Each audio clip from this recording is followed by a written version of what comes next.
Right. Do you know the worst thing about automation? Any guesses? The automations. Oh, I stepped on something. Interesting. I won't do that. Yeah. The real world. The real world is the worst thing about automation. Because in the real world, we have scenarios and processes that are kind of fairly defined, but there's always this kind of step that's a manual step. Someone sends an email to someone, and that person does something in this black box system that's been developed probably like 15 years ago, and we're struggling to keep this thing alive in our company or organization. And it's just like, it would be nice to automate all of it, you know, just not A to C and then from F onwards. There's been this phrase during the pandemic that's become more and more relevant, and I'm sure you can all relate. This meeting could have been an email. I'd like to counter with this email could have been a workflow. Welcome to Code Orchestrations with Durable Azure Functions. First of all, I'd like to thank our sponsors for making this happen. It's super valuable for the community to be able to come to these events and bring everyone together and learn a bunch of stuff and network and talk and have fun. So thank you to Patch My PC and Chocolatey for making it happen, and all the organizers. My name is Emanuel Palm. I work as a consultant at Advania Knowledge Factory in Sweden, where I do a lot of cloud stuff, working with Azure and code and all things in between there, so it's kind of a spectrum. I've been working with PowerShell for the past 8 years or so, and have a background in C#. Currently finding myself somewhere in between those two languages, writing modules in C# for PowerShell, writing functions in kind of both, etc. Love code. I have a blog called pipe.how, where I take a subject and pipe it to my magical command how that kind of outputs a too long, too deep blog post where I use it as an excuse to learn something, and if you survive reading through it, hopefully you will have learned something as well. I also make modules. As I mentioned, I have some on GitHub, and I have some on PowerShell Gallery, and you're welcome to take a look at them.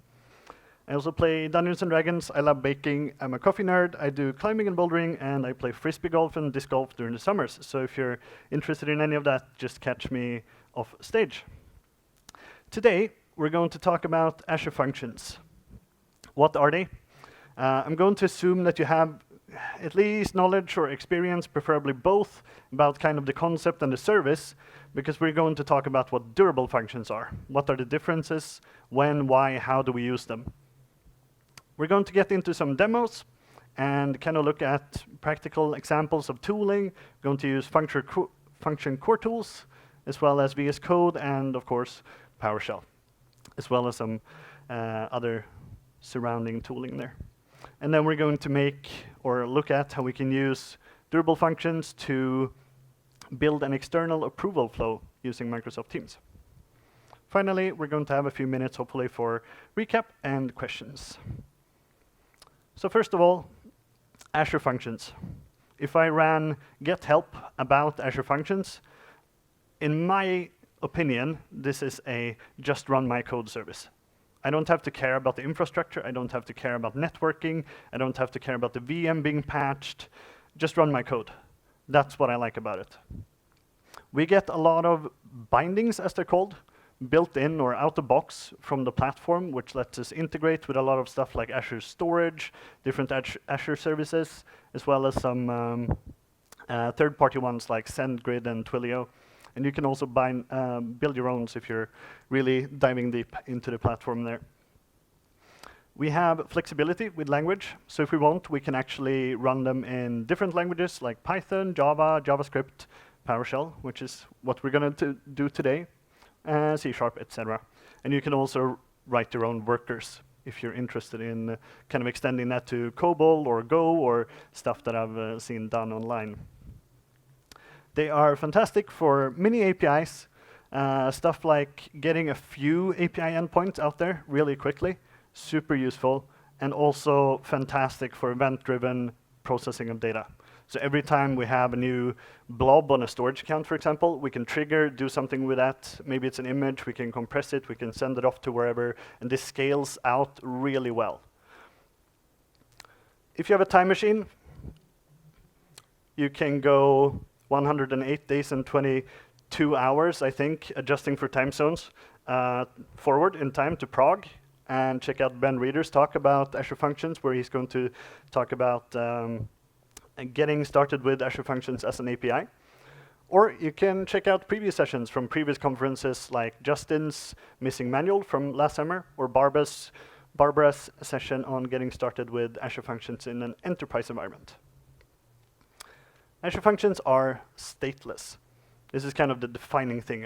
Every time we start up, we're going to have no state saved. We're going to start fresh, and we're only going to get the data that we're given as an input or read from bindings, for example.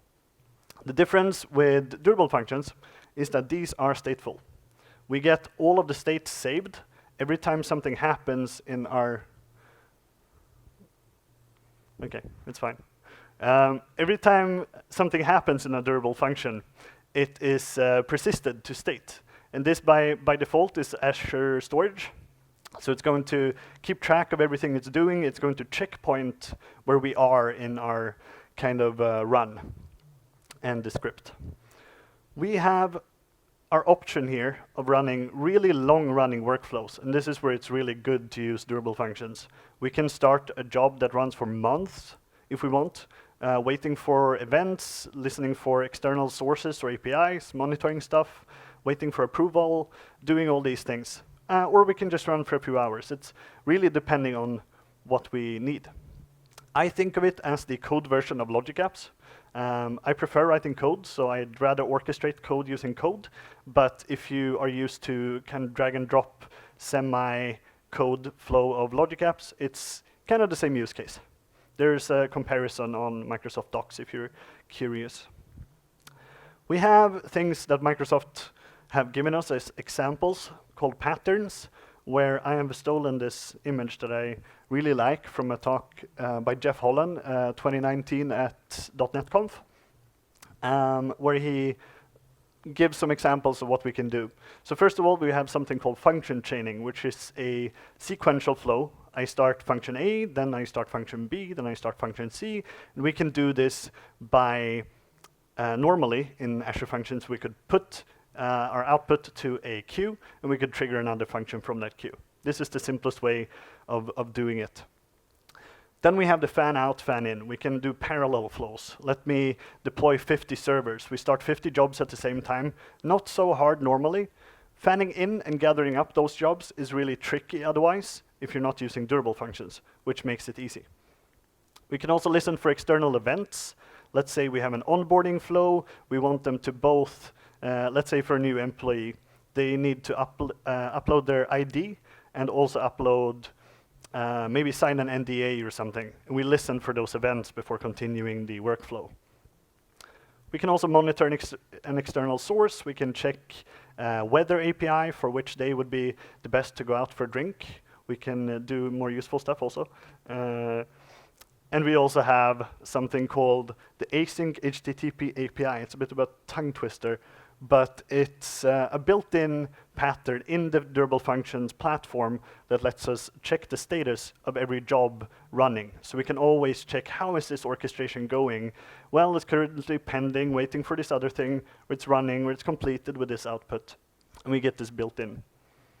And my favorite that we're going to use as an example today, the human interaction, where we can send off kind of a link, an email, a Teams message in today's demo with a link that will raise an event back to our durable function and continue the workflow.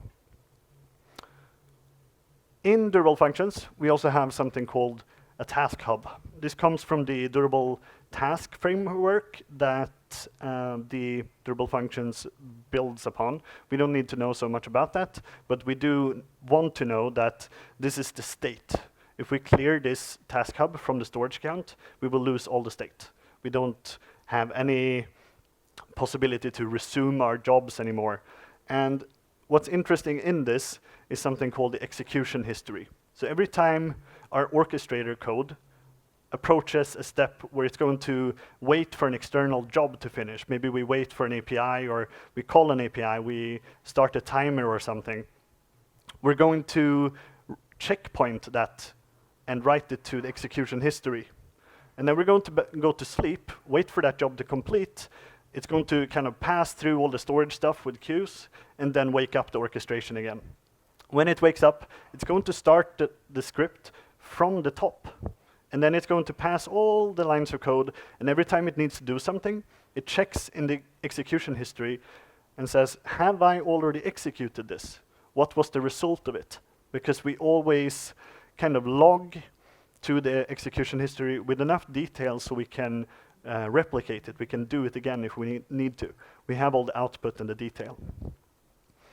And this is kind of the center of Durable Functions. The commandlets that we use in Durable Functions in PowerShell live in the PowerShell worker module in Azure Functions. This is also the place where we have push output binding that we might have used if we're using normal Azure Functions. And we're going to take a look at how this looks. Something to note when working with Durable Functions regarding input, parameters, data types, is that every time we have input or data or something passing between our functions, maybe our orchestration is starting a job, but it's sending some data into that job, it's sending parameters. That data will be persisted to storage, converted to text, then converted back, and that conversion can screw you a little bit if you're not very explicit with what data types you're expecting. So sometimes strings are very easy, hash tables and stuff might become other things sometimes. So be kind of aware of this for debugging. There are different function types in Azure Functions, in Durable Functions, I should say. We have something called the client function. This is our normal Azure function, as we're used to them, except it also has the option of starting orchestrations. So the purpose of a client function is to start an orchestration instance. Otherwise, it can be an HTTP trigger, blob trigger, timer trigger, just like we're used to. We can use all our normal bindings. But it starts an orchestrator function. Let's say we have a new user workflow. We have a new user orchestrator that has a few steps. It's triggered by HTTP. And this one should only have deterministic code. This means that no matter how many times it's run, given input A, it will always output B. So it cannot use getRandom, it cannot use getDate, cannot use new GUID, anything like that. Because then when the orchestrator wakes up, checks the execution history, goes through all the steps, runs getDate, it's going to be different. So we have a special API for that, getting the current UTC date time, for example. And if you want getRandom and stuff, you have to wrap them in activity functions. This is the kind of piece that does our logic, our work. And in this case, we might create a user, for example. This needs to be executing only idempotent code instead. So this means that it's more of a set. It's not a new or an add. It's a create if not exists, because we should be able to run this 50 times and just get the single result. If we're creating 50 users, we are doing it wrong, because we're only guaranteed at least one's execution. The reason for this is between the time when we create our user in our activity function and the time that gets persisted to our execution history, our VM might die. Network might crash, Azure might blow up, something might happen, and we might have a new user, but our orchestration doesn't know about it. So then we need to kind of write logic that checks for it, because when it wakes up, it needs to know all the steps that have been executed. And then it might continue and orchestrate this. So between it starting the create user, it's going to go to sleep, wake up when the user is done, and the same for like setting a profile picture or something. We also have something called storage providers. By default, we're using Azure Storage, which is the kind of standard model of Durable Functions. It was the only supported ones up until, I don't know when they came, but when it was launched anyway. And here, a small caveat is that because Durable Functions has so much in I/O, like input, output to the storage account, every time something happens, it reads, writes, all this stuff, it might be costly to not use a legacy V1 general purpose. So Microsoft actually suggests this for cost reasons, and we have some alternatives as well. So we could, if we want, use MS SQL for our backend, making us able to run durable functions completely locally with our function runtime, connecting to either an Azure SQL, but also an on-premises SQL somewhere else, and just have our environment stored away, but still utilizing this platform. And then we have something I think is very cool, which is called the Netherite. It's from Minecraft, which is a research project from Microsoft, originated from, which uses event hubs for queues instead, kind of swaps that, and Azure page blobs to write batched commits instead of all this every single event thing. It speeds it up insane amounts and makes it a lot cheaper. So check that out if you're curious.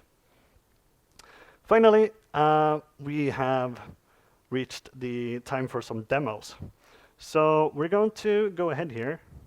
I don't know what I clicked. Okay, I went back a couple slides there. Okay, so we're going to jump into some demos here. So I'm going to first of all show kind of a normal layout. I'm going to delete some stuff here because I didn't before. There we go. Okay, so if I open up this in VS Code, we're going to get a very simple Azure function looking. Maybe I want some zoom here. See if it, maybe a little bit much. No, it's probably fine. So on the left, we have our extensions. And here I have used the Azure Functions extension to basically generate a new project with 3 functions for durable functions. So we have created an activity, a client, and an orchestrator function for this with just the very basic settings that the VS Code suggests us to. And we can see on the left side here that we have the folders as they're created in PowerShell functions. So in our first one, the client, it looks like this. It has a function JSON and a run. Run is the code that is run when it's run. And the function is kind of the bindings definition. So looking at this, we can see that it's a normal HTTP trigger that we might recognize. It has the HTTP output binding that lets us push a response to the user calling it. But we also, at the bottom here, take this magic durable client that also lets us start orchestrations. Something I like to do, or I discovered, which is kind of nifty, is that this, since it's an input binding, we can actually bind to this and take it as a parameter here. And this is not documented, I think. It's not. I haven't seen examples of it, but it lets us actually use some metadata. So I'm just going to convert this to JSON and output it, so we can see. When we run this example, we're going to see kind of what it contains. It has some URL stuff and things that might be useful. So this one, if we look, we're going to get the function name of the orchestrator that we want to start. We're going to use a magic command called start durable orchestration. Where's this? If I get command, we don't have it. So where is that coming from? Mentioned the PowerShell worker module. We don't have IntelliSense for it, but we can get that because in the PowerShell worker, when we start a new function runtime, like locally or something, we're going to load this magic module, which is included in the PowerShell worker. And I have written a small one-liner. You can find all this code on my GitHub at Emanuel, same as my Twitter. /PSD UK 2023. I shouldn't have done that. Okay. So I have a small one-liner here. It's a long one-liner that basically gets the command func and gets the source of that, and then recursively tries to find the PowerShell worker module from there and imports them. So it's kind of a split module. It's a compiled module and a script module built in one manifest or imported through the same. But you have to import the DLL file first. Otherwise, it's going to complain because the worker kind of looks at them differently. But running this will let us do this. So we now have IntelliSense when working with PowerShell functions locally. So I can see that it has like an option for us to name the instance, which can be useful if we're working like with Jira or like an issue system or something that we want to, for everything that happens, we want to refer to a ticket name or something. We can also send in an input, which we're going to see in the next example, where we use that as a hash table. And we see output binding as well. We can get IntelliSense for all these. And if we're curious, of course, we can also do stuff like git command, module, Microsoft Azure Functions, Durable, and PowerShell worker. So we see all of them here. And you can see they're not all help documented, so you can't get help and get useful information for all of them.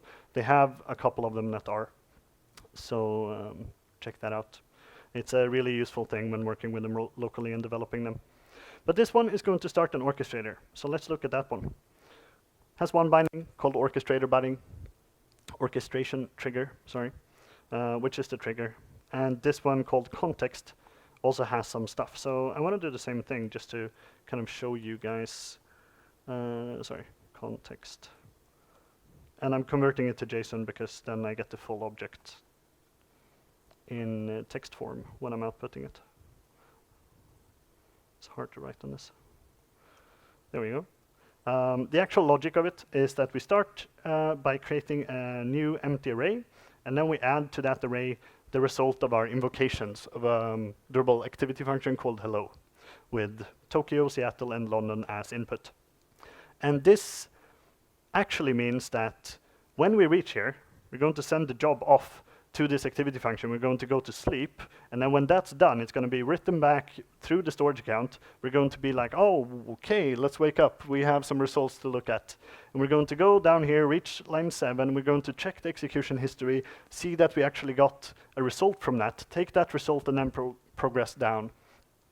And if we want to change this from function chaining, we can now know, using the module, see that there is a no wait parameter. It's a switch that lets us instead do something like tasks. I'm just going to rename it because it's more fitting. We now store our tasks in an array, and we can wait for all of them at once using wait durable task, parameter tasks. Yeah.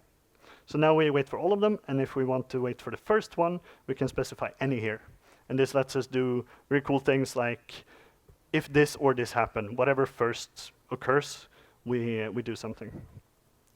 So let's just run this. I'm going to save both of the files so I don't forget. And then I'm going to start something called Azurite. Azurite is another extension to let us locally develop with the storage account. So we're going to emulate a very lightweight development storage account on the computer. And you can see all the JSON files here being created. And that's kind of our state. And then we run func start. And hopefully, we're going to start up. Oh yeah, sure.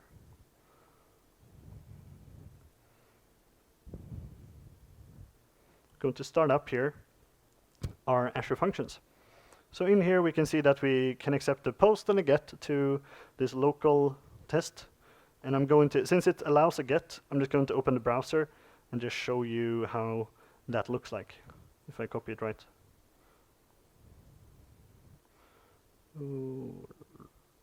Right, see if that works better. Yep. And we named our orchestrator orchestrator. So that's the name we're going to pass in as the parameter. And we see that we get a bunch of endpoints back. And this is like the status query. One of the patterns that I mentioned lets us kind of look at the status of things. We get all these endpoints pre-sent to us, like formatted. So we can use this, for example, and I will just use a get on that, let's say. And we can see that the orchestration finished, it's completed. We get our output, hello, Tokyo, Seattle, London. I realized I didn't show you what the hello actually does, but it's just what you imagined. It just says hello to the input. And that one is also super simple. Takes an activity trigger. So that's the most basic example. But before moving on to the next demo, I want to show you how these magical things that we output actually look. So I'm going to zoom out a tiny bit so we can maybe see it a little bit better. If we scroll up all the way, we can kind of see, at least, that from here onwards we have a bunch of URLs. These look probably familiar. This is what it uses to format these things that we got in the browser. But we also have something called the base URL here, which we can use to format links for events that we're going to send off to other things. We also have the task hub name, which is the name in the state. We can decide this on our own if we want. And the easiest way to get a new state, kind of a new Azure Durable function to run without any previous state, is to just change the name. And then it's going to find that it has none and create a new kind of state instance. We also output the context, where we can see that we have an instance ID. We can see if it's replaying, which is used for logging stuff. Maybe we don't want to log every time it's replaying also. We maybe want to check what's going on there. And we can see in this thing that I mentioned, instead of running getDate, we can use the current UTC datetime property of the context, as well as input, which we used none to our orchestration yet. So with that, I'm going to close down this VS Code and open up another one for the next demo. So that's a very simple example where we just get kind of an overview of the durable functions and what the VS Code generates for us with these three. In here, I have not too many functions. I have 4 of them instead of 3. So I have still a HTTP client, looks pretty much the same. Same input bindings and stuff, except we also, as I showed you, take the starter, the durable client, and we use it to generate or assemble a hash table here of data. So maybe I can zoom a little bit more for you. No, it's too much. Okay, is that fine? It's probably fine. Otherwise, you'll have to shout. Where we assemble some data. So we have the webhook URL to a Teams instance. So in Teams here, I have a new team where I can go to connectors if I'm like administrating a team in Teams. I can check for a channel. I can configure webhooks. For example, you can configure other stuff too. But in here, I've configured a webhook, and I've taken this URL and put it in my local settings JSON. This is the application settings when debugging locally. They show up as environment variables, and in here, I've also specified use development storage equals true, which is a requirement for us to be able to connect to Azure, right, which I will start up for this instance and this demo as well. You can only run one, but I closed the other VS Code, so it's fine. In here, I also have, sorry, that's the cheat file if I lose myself. Here, the HTTP client. So the difference here is that we specify approval flow as the orchestration that we're going to start, and we input our request info hash table with the base URL, one parameter here, or one piece of data, called the required query string parameter. It shows up on the starter. We probably didn't see it because it was so much data flowing by, but this contains our function key. So when we have function as the authorization level of our Azure function, we can get like a code that we put as authentication to the function to be able to run it. And this one shows up in the starter durable client, so we can use it and just provide this to the orchestration, as well as the webhook URL. The rest is the same as before. We output the status, and so we can take a look at the approval flow instead. This one is the same. It's just a trigger, but in the code we have changed it a little bit to also take some of the data that we input here from the context.input. We see that we have the base URL, the webhook URL, and the query parameter, which is the code to run it. And then we also get the instance ID. So we assemble even more data here to send to our activity function, which is called request Teams approval. In here, I mentioned the caveat of kind of serialization and deserialization from the to the storage, from the storage, reading between all the input-output. Sometimes the data types are just weird. And I discovered that I needed to cast these to strings for it to understand properly that these are good objects to work with. So before looking at request Teams approval, I also want to just take a look at these 3 lines where we specify the no wait. So we're going to store these tasks, and then at line 18, we're going to wait for the first of them with the any parameter. So the first event of these 3 to happen we're going to continue. We start a timer of 1 day, so if that expires first, we're going to do something with that. And then we start listening for 2 events, one called approve, one called reject. This lets us post to these specific event URLs, like /approve/reject, and it's going to pick it up, and we're going to be able to work with it. So now we know this, we can check out what request Teams approval does. It's 17 lines of code, but this part is only for splatting and posting to the webhook that we configured. Up here is the interesting stuff where we use some of this request info hash table info. We use the base URL, we use the instance ID, and we use the key query parameter to assemble a URL that we can allow someone to post to trigger this event. And here we see approve/reject. And then we just output it to be able to debug nicely if we want to. And then the body of this post is using a Teams card API called the message card API. It looks like this. This is the body. It's not super long, but it basically has 2 buttons. One called approve, one called reject, and those URLs is what we kind of replace here on the right. So just replacing text in there. And then we send that off to Teams. And then, going back to our orchestration, we wait for the first event to happen and see, was it the result of this wait? Is that the approval event? In that case, that's the thing that happened first.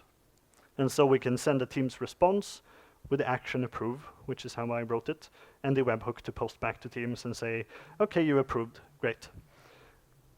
And we also stopped the timer in case that's still running, of course. Same with reject, we just changed the action to reject, and if the timer expired, we write an error. And this could be anything from like escalating to a manager or something because someone didn't reply in time, to canceling completely because it's no longer relevant, maybe. And so, looking at the last one, send Teams response, very similar one. We set up some parameters with a webhook and application JSON, and then we post some content from a JSON file to Teams. This one is using another Teams card API called the adaptive card one, and it has some images that I've kind of formatted it as base64 to not have too many files in the demo. So we have started Azurite, and we can now debug this. Or debug, we can run it. Hopefully not debug too much. Speaking of debugging, there is, before I forget it, there is a fantastic extension called Durable Functions Monitor that lets you, I'm not going to look at it today, but I will show you this, that lets you kind of look and get the GUI overview of all your running instances and all of your completions and everything to see how it's going, the output, did it fail, and you can kind of drill down into that and get a much easier overview than kind of looking through the storage account, because that's very tricky. So back here, we can see that it's running, because we have this. And I changed the route a little bit so I can just post to this. I have also a REST client extension that lets me just kind of click in this .http file, because post we can't do in the browser very easily. So I'm going to click this, and it's going to say, accepted. We have gotten the job. And if we scroll down, we see that all of these URLs are kind of the same. So if I click this one, I'm going to see that job is running. So it's kind of started. We see that we have some input this time, actually. We have the webhook URL, the key query parameter, which is this code equals blah, blah, blah. We have the webhook. So if you're really quick now, you can hack my Teams. And the base URL. So if I refresh this, I can get the status again. Hopefully it's going to, okay, let's just go back here, see what's going on. The idea now is that eventually it's going to be pending anyway. Yeah, it runs for a little bit, but now it's waiting for something else. If we look at Teams, go back here and close this down. What is that? Well, it disappeared. Okay, there we go. So that is a actual Teams card with 2 buttons that when clicked will post back to these URLs that we have configured. Unfortunately, if I click approve here now, it's not gonna let me post to HTTP, which is my local host slash thing. So, which is probably good. Teams doesn't allow like unencrypted posts. So what I've done actually is I've cheated and I can kind of pre-deploy this to Azure so that the base URL will have HTTPS. So not in the profile. In the demo, close this down here. Close this down. I'm just going to run this line instead.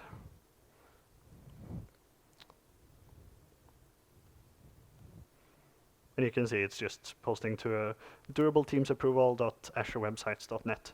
We're going to get back the same status queries, but now it's kind of slow first because it's doing a cold start because it's been sleeping, the Azure function itself, but it's running on Linux, so it's pretty quick to get up. We get the status things, and we could copy this and check the status and everything, but easier is probably going to Teams and checking what happened.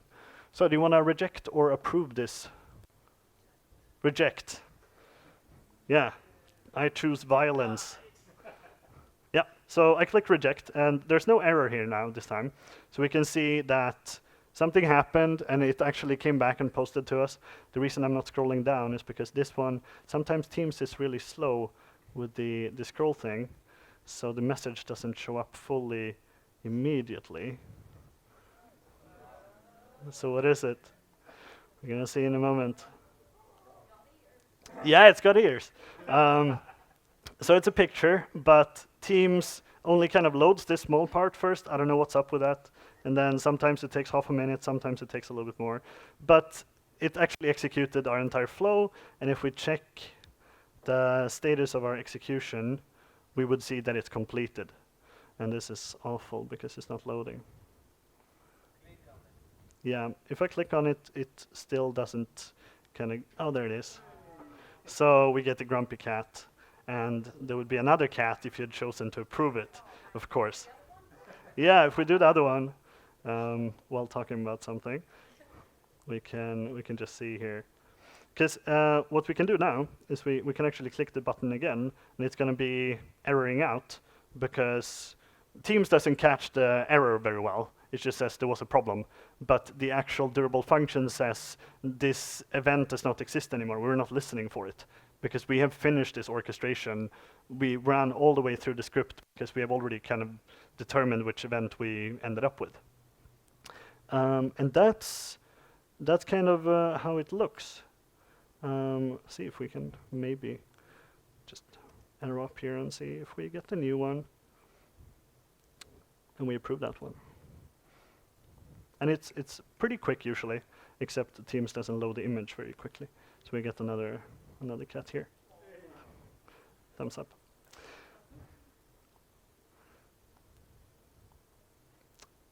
And with that, we have finished the demo. I have one more demo in there, but it's very simple. It's the first example, but configured with netherite instead. And you can find all my slides and all my code at GitHub, PSD UK 2023 on my repositories.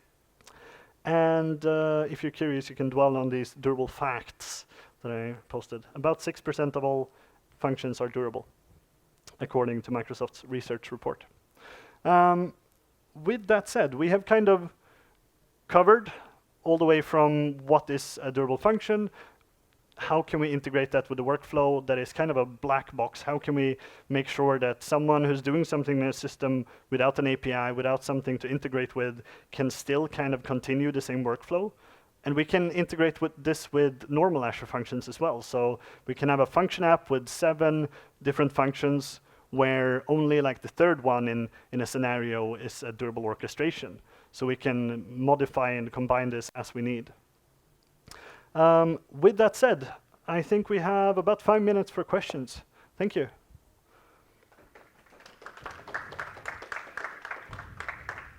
Any idea what the cost of these things are? Yeah, so question being, what are the costs? So durable functions are, except for the input-output of the storage, they're normal Azure functions.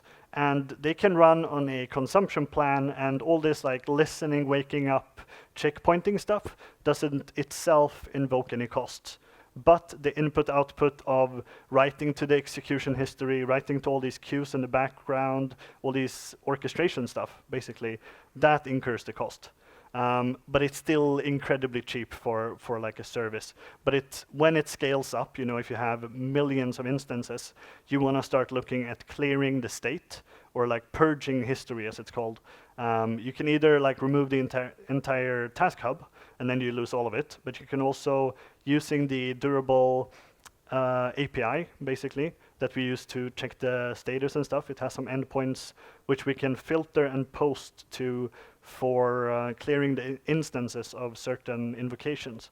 So we could have, in the same app, we could have like a timer trigger every, let's say on a cron job, every month we clear the most recent months of invocations or something. So that's one way to do it.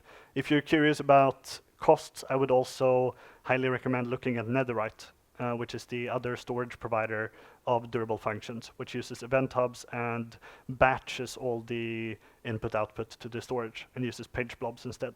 So it's a lot quicker, a lot cheaper, but you lose stuff like certain managed identity integrations with the storage data plane. So there's some stuff there.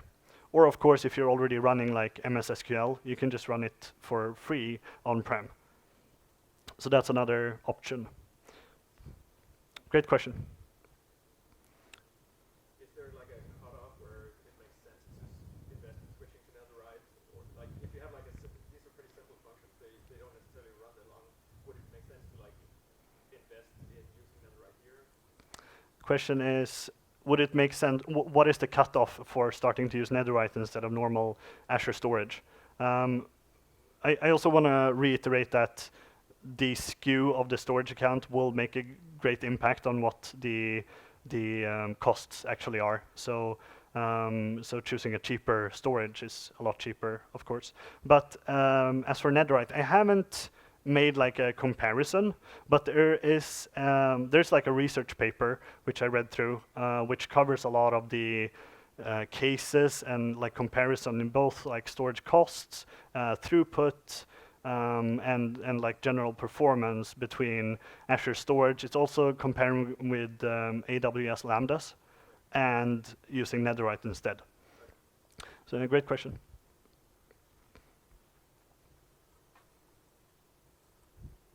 Any other questions?